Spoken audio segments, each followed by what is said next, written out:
in Kenya we do have 6-piece kind of campaigns, and that people come out to campaign together as teams, trying to win across the board on all the seats. And that when you disenfranchise one, when you stop one election, that means you demobilize part of the political infrastructure that is laid out for that.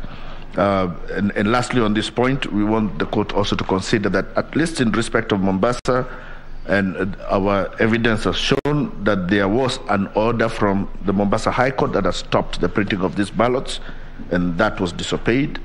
There was also a promise that had been made by the chairman that he will not print, and he went against that too. And lastly, that it was announced on the last minute in that night. The third issue was what elements of Section 80 of the Elections Act we consider necessary in the face of the fact that we are also impeached the process. Apart from the elements that are laid out themselves in Section 80, which is that upon a recount, the person should have been a winner, and that the person should be found not to have committed any electoral offense. In our submission, we wish to add that first, the test should be whether the petitioner is culpable for any of the wrongdoings that is complained of. Secondly, whether the petitioner benefited from any of the wrongdoings that are complained of. And thirdly, that after, whether it is a recount or a retally, the petitioner appears to have won the elections or has won the election. Those would be the tests that we would add to what is stated in Section 80. In respect of the question of image on the KIMS, the evidence that has been shown also even from the Commission is that the images are taken on a JPEG format, and the idea of the law of electronic transmission was that that image must appear as it is on the other end. The issue here is that there appears to be a place at which that format was changed. No reason has been given why that format was changed, so that it can go to any other format. But also to add that through one of the most popular applications today in Kenya is WhatsApp, and nobody changes. We get a lot of images as original as they are, as colored as they are, in the hundreds on an everyday basis. And I do not think there is any justification why an image taken on a JPEG on a KIMS kit cannot appear in the same format throughout the electoral process. The other question was in respect of the evidence, whether the 4 commissioners participated and what that meant. I would ask the court to look at the annexures that are put as MWK3 in the affidavit of the second petitioner, Martha Karua. And in that flash disk, there are 2 incidences at the National Tallying Center. In one incident, Commissioner Justice Nyang'aya comes out to read the results of Kiambu Town constituency. After he reads the results, it turns out that the result he has read has overstated the votes of William Ruto by 10,000, and also that he has gone past 100% of the votes cast, and he is forced to have to come to reread the results. That shows the commissioner had not known what he was reading. The other video is that also of Juniera Cherele. Again, she is given results to read of Juja constituency with the same results, inflated votes for the respondent, and a more than 100% voter turnout. And again, the results have to be reread. That would leave it to the commissioners themselves to explain. The other issue is about the constitutionality of Regulation 87. Now, first, our position is that a regulation or any act that is unconstitutional does not need the order of the court to be nullified. It is already nullified by Article 2. And at any time, it remains a nullity ab initio. The second issue to consider is the duty of every person, not just the court, to defend the Constitution as required by Article 3. And the fact that this chairman, the chairman of the IEBC, is a person who has qualifications similar to be the Supreme Court judge. So it is him who has betrayed the Constitution. It is him who has seen a regulation which is so clearly unconstitutional, has refused to defend the Constitution, and instead feigned ignorance and purported to use an unconstitutional provision to exercise power. So on that basis, every action that is done on the basis of that regulation is itself unconstitutional. The other question was regarding why the 4 commissioners did not raise issues to the end. Again, that we will leave for the commissioners to decide, but we can profile 3 theories. One is the issue of the 89th minute penalty, that if you participate in a game and the wrong penalty is given on the 89th minute, you cannot be asked, why did you play all along? Sometimes it is the 89th minute penalty that shows the unfairness of the provision. It could be the last straw that broke the camel's back, or it could be a road to Damascus moment. In whichever fashion we look at it, it is an issue that is understandable. The other question is in regarding for if there were to be ordered an repeat election, who would conduct it? Would go back to Article 250, Sub-Article 10, because the Constitution provides for positions of vice chairpersons of all commissions. But Article 250 does not lay out any roles that they're supposed to be undertaken by those vice chairpersons. Our position is that that provision is not empty, and it is meant to provide for succession plans in commissions in places where an emergency or situations such as this, where such a succession is necessary. But the second issue would also be that the court itself, in inherent powers, has the power to ensure that its orders are fully obeyed and fully executed. And in such a situation, the court would treat its order as an order that has to be executed, and would have the inherent powers to make all such other orders that are necessary to ensure that those orders are executed in full. Before I go to my last issue, I want to comment on something that was said about no agents. And one of the issues this court was told is that it appears there is a jurisprudence that is being built, that where an agent does not appear from the other side, then the opposing side has a right to steal, or a right to commit fraud, or somehow excuses the IEBC from any duties because there was no agent. And in fact, one of the advocates likened, said that you must have agents in every place, and even likened to agents. I said they should be like your wife. I believe that is what was said. Apart from the fact that that statement is very sexist and insulting, not just to women, but even to constitutionalism, their course must restate the duty of IEBC to protect the vote at all times in every place, and that it cannot pass the buck to parties when wrongs happen, and also must put the obligation on every contestant in an election that if you meet a place where there is no agent, it does not give you a right to steal the election in that place. The last issue, and I follow this up with what my learned friend Maha did, I want to show the courts a Form 34A from a place called Gasharaigo Primary School, and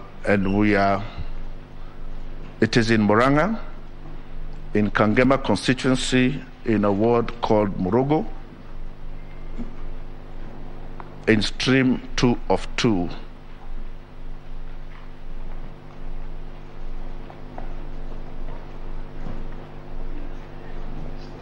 And this document is overlaid over some documents, but look at the left-hand top corner. It is overlaid over a document written Jose Camargo. Jose Camargo is one of the Venezuelans that was arrested at the airport with charges of coming to interfere with the elections. He is one of the people that the last Mahat has said did not have access to the RTS. This form is in the official portal of IEBC. The question would be, was this document photographed by a presiding officer at Gasharaigo Primary School, sometimes possibly at 8 o'clock in the night? Or is it possible that this document has been photographed elsewhere in some office, that these are the fingerprints of one of the suspects of the theft of this election? That is all.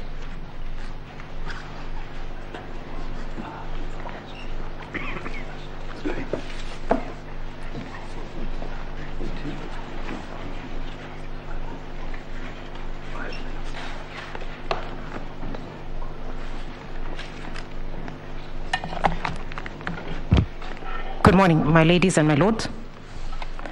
I will pick up from where my learned colleague and senior Mr. Paul Mwangi has just left off. The court had asked that we demonstrate with examples in real time how the Form 34A was interfered with or could be interfered with. And I will do so showing you or using the IEBC's forms itself, straight from the IEBC, from the IEBC portal. My lords and my ladies, I will walk you back through the form that we have just showed you.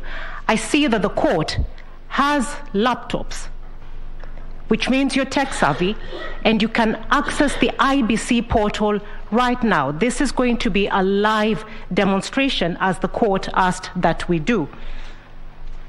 I'm asking that we go to the forms portal in the IEBC. We are projecting it up so that it's not said, because we have been accused of cooking things, forging things. We've been called many names.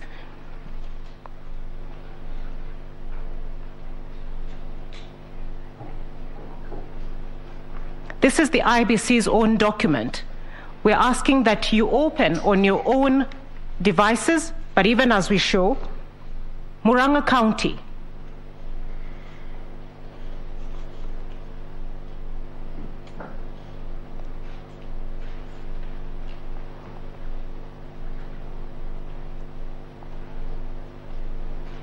Kangema,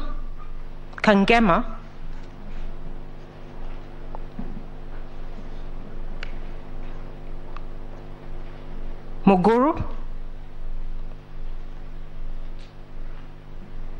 and Gasharaigo Primary School 02. This is live.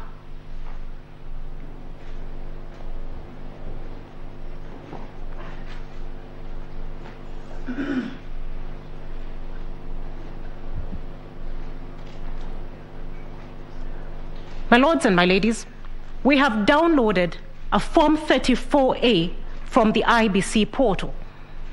And I'd like the court to just scrutinize this form before we go to other details.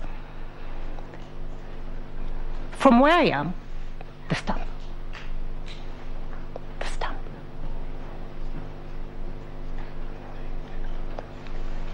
My lords and my ladies, is that the IEBC stamp? It's on the IEBC portal, looking like it's been superimposed over another stamp. We have been asked to show how are the figures changed. The votes.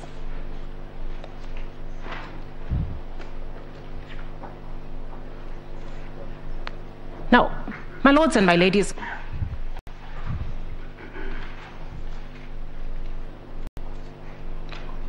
if we look at the votes cast, the first figure on the form is for Raila Odinga, 55. It's followed by William Ruto, 260.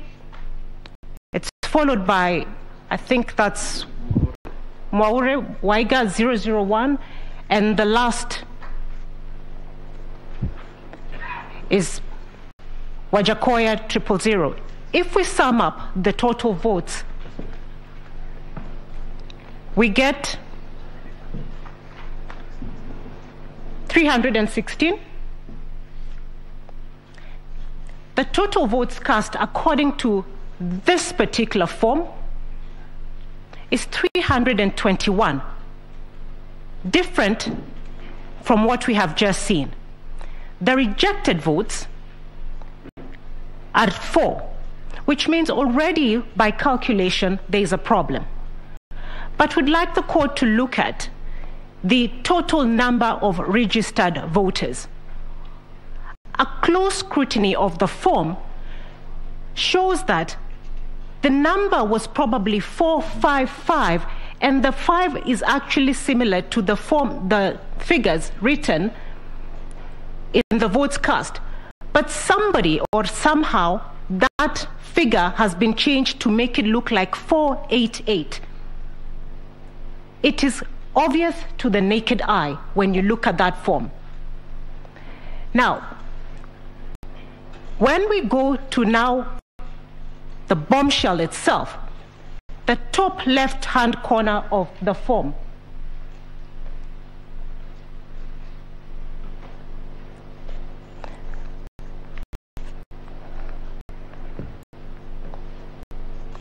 we were told by my colleague, Mr. Gumbo, there were no foreigners in this election.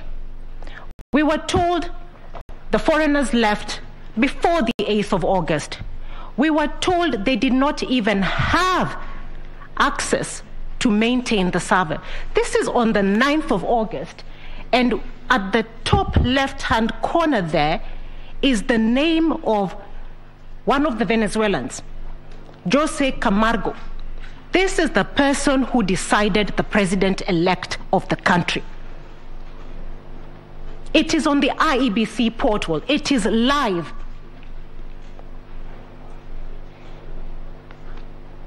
How did that come there?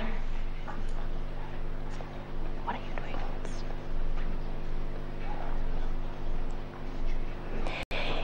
doing? This person is the one who was interfering with the forms. We are able to demonstrate, at least a crumb was left. By God's grace, we found something.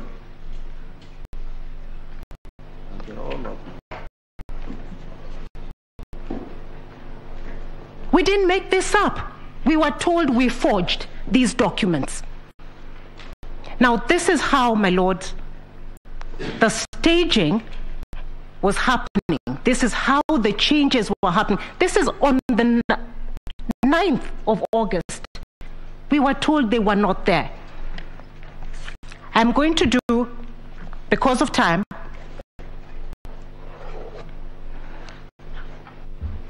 with your permission, Your Ladyship.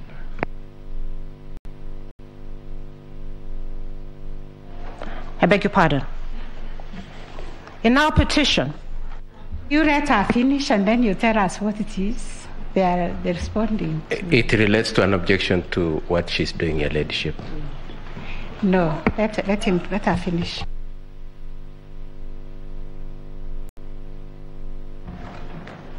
And it's not the IEBC.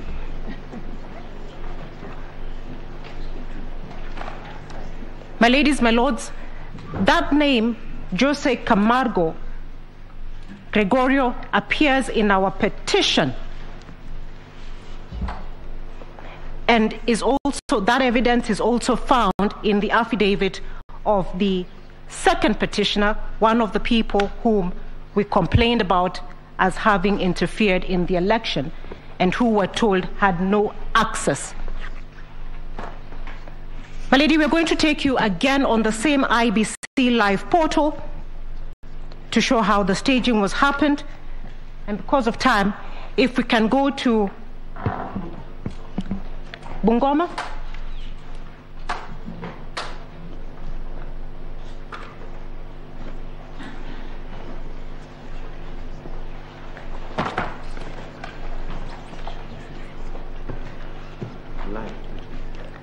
We want to do it live, and we're doing it live on the IBC portal.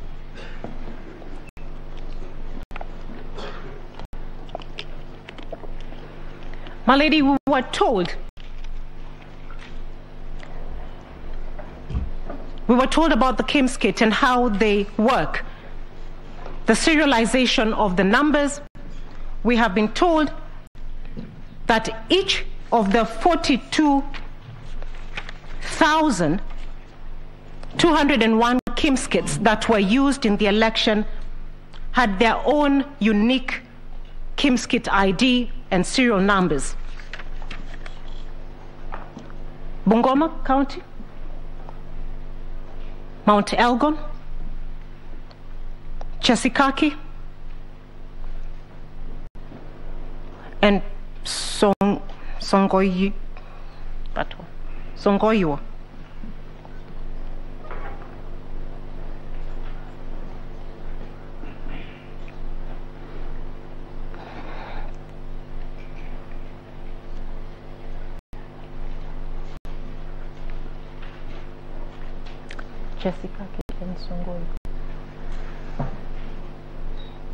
We'll download the form. The nomenclature of the KIMS kit and the form is shown at the top on the address bar. And for purposes of time, my lady, what we're told, it will show you that that's a Form 34A. It will give you the serial code of the polling station from which that Form 34A relates. And then it will show you the KIMS kit serial number or ID. There'll be a date stamp and a time stamp. What I'd like the court to focus on is the serial number. And perhaps because I can't see from here, this is where I would have liked the court to have its own. But maybe if it can be.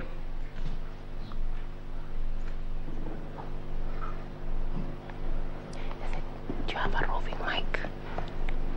Now, the serial number on this particular form, my ladies and my lords, which I would have liked for the court to confirm for itself. If somebody there can, may I ask one of the court assistants to read for us the serial number as it is so that then I'm not accused of making up things? That's all right. It doesn't change anything. Evelyn, could you read that? The number that starts with F2, it's in the middle. Or can I read it myself? Yes. I can't see it. The one on top. Yes. PR06. No. The one. Oh, sorry. F2. My ladies and my lords, what would require is that you note down that number. We will compare it with another later.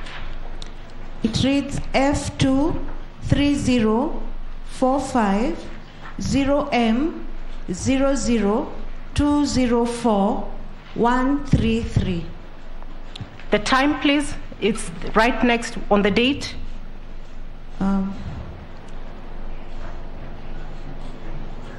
That one. The time is... The date on which... 9th August 2022 at 1956. We'll check another form. Nyeri?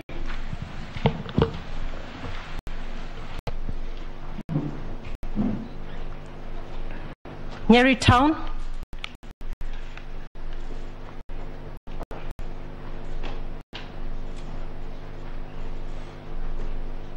Gatitu?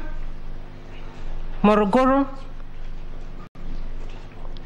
Thunguma Primary School?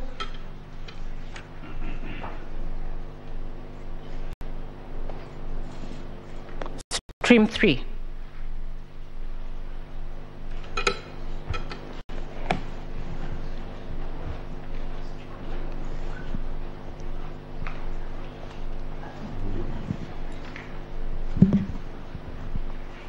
Kindly read the serial number. F230450 M00204133. And the date and time, please. 9th August 2022 at 23:49. My ladies and my lords, this is the same KIMS kit transmitting or sending results, one from Mount Elgon, 1,000 kilometers away from Nyeri Town. 2 hours later, how is that possible? When each KIMS kit was supposed to have, each polling station had its own unique KIMS kit, which was supposed to transmit from its own unique IP address. Because of time, I cannot demonstrate the thousands of forms that we have identified with the same issue.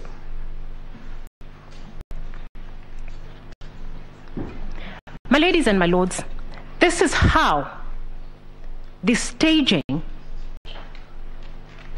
or the complaint that we raised happened.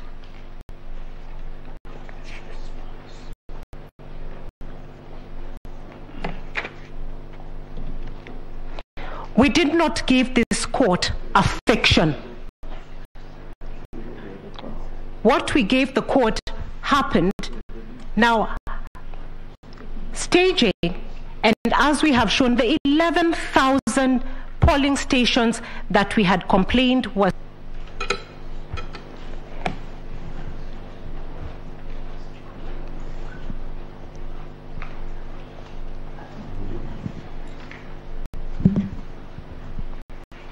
Kindly read the serial number. F230450 M00204133. And the date and time, please. 9th August 2022 at 23:49. My ladies and my lords, this is the same KIMS kit transmitting or sending results, one from Mount Elgon, 1,000 kilometers away from Nyeri Town. 2 hours later, how is that possible? When each KIMS kit was supposed to have, each polling station had its own unique KIMS kit, which was supposed to transmit from its own unique IP address. Because of time, I cannot demonstrate the thousands of forms that we have identified with the same issue.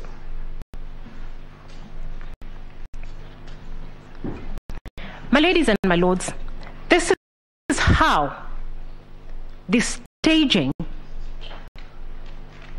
or the complaint that we raised happened.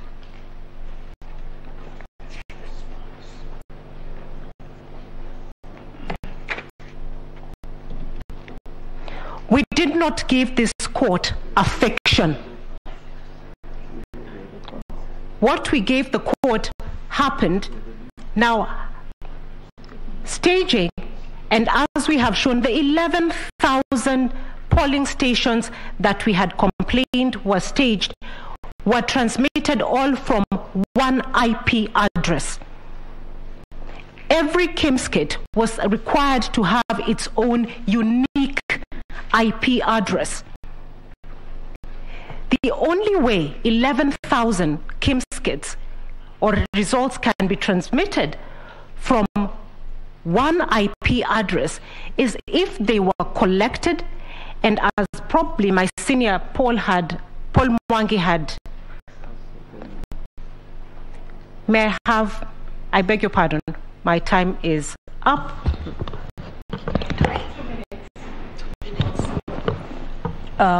Yes, 2 minutes.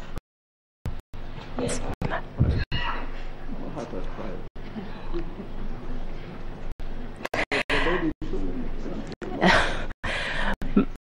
My ladies and my lords, the way in which, the manner in which the election was stolen, the reason why staging was necessary was forms were intercepted like this. Whoever intercepted them then had time to decide which ones they could manipulate before uploading them and sending them to the IBC portal.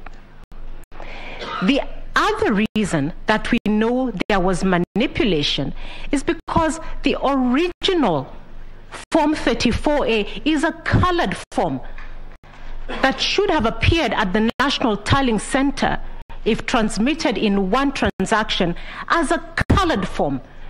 All the forms that are on the IBC portal are in black and white. At what point were they altered from JPEG to PDF? When did that modification happen? And what other modification was done to the form? We submit to you that we have shown that not only was it possible, it did happen, and the fingerprints of those who interfered in the systems are still there. Thank you for your time.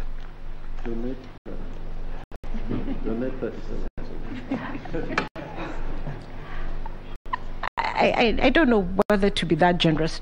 I donate the 29 seconds to the court. Thank you very much. At the insistence of my seniors.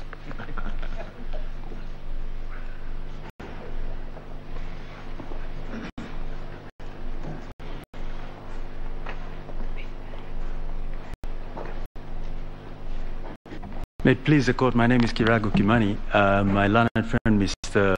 Katua Kigen, had gotten the attention of the court, but was asked to wait until Ms. Soweto had completed her presentation.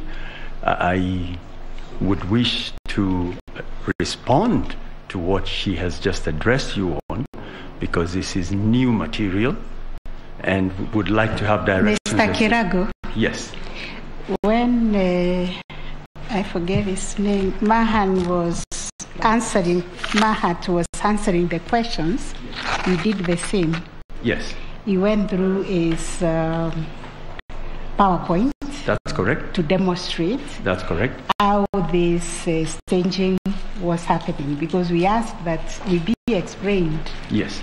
How the forms were being captured in the hair.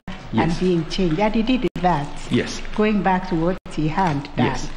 So what is new here? What is different is this.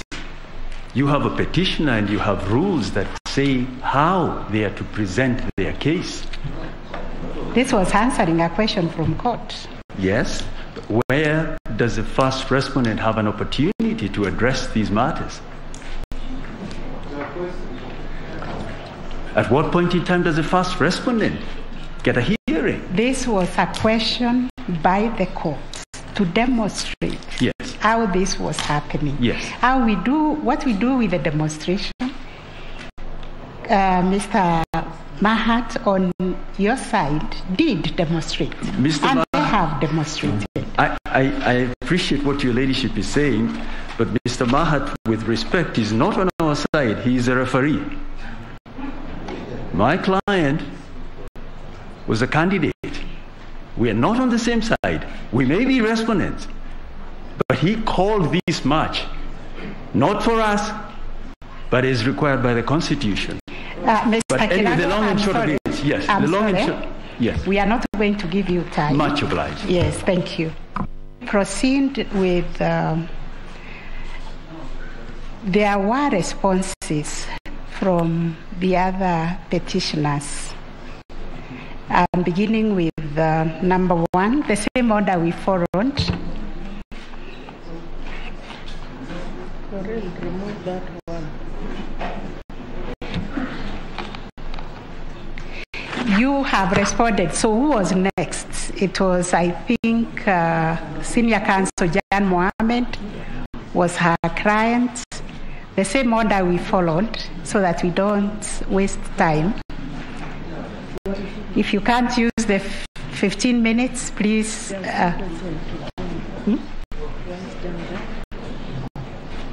Ladyship, Madam Chief Justice.